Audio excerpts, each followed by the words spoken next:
Mike Fitch here. We're going to take you through PAILs rails for the pigeon position, pigeon base position. So what we have is, you can see this front leg is living in external rotation. I just want to get them in the best externally rotated hip that they can. This leg in the best hip extended position, internally rotated hip as we can.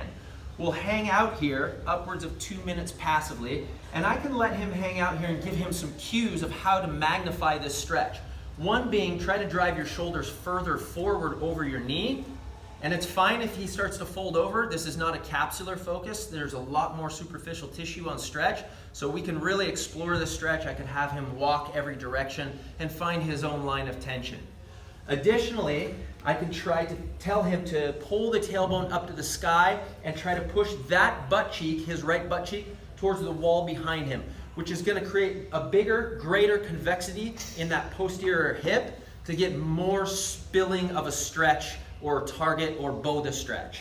I also can try to encourage him to lengthen this leg and reach that leg behind him. While he's here for this 2 minutes, we're diaphragmatically breathing, just calming the system down. Now let's flash forward like we've been here for 2 minutes.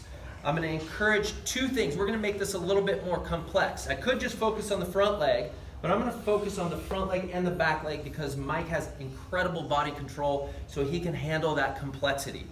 If they can't handle that complexity and this is new to them, I'm only going to cue the front leg as the focus for now. But we're going to go front leg and back leg. So what I want him to think of is he's going to inhale and trap the air in his lower abdominal region. Breathe shallow, start to spill the irradiation out from there, and he's going to start to push this leg down to the floor as if there's a weight scale underneath that leg. Such that as he ramps this up, I can't deadlift this leg. So I'm going to try to deadlift this leg up so I know that he's pressing down into the floor, contracting all of the lengthened tissue. So right now I'm at 20% here. He's going to drive this leg into the floor and think of pulling the floor that way, 20%. Ramping from 20 to 40. Ramp 40 to 60. Ramp 60 to 80. If I want this even harder, I'm going to tell Mike, get as light as you can on your hands. Ramp to your greatest, safest effort. I'm going to make him take his hands off the floor and make fists. Hold, hold. You're pushing down here. You're driving down here. Hold, hold. 3, 2, don't alter body position. Find your hands to the floor. 1, try to pull this into me. You won't move anywhere. Try to reach this leg back and try to lift it off of the ground. Hold, and now try not to let me separate you. Hold contraction. I'm trying to peel him apart, which is going to ask him to squeeze more of his regressive angular tissue.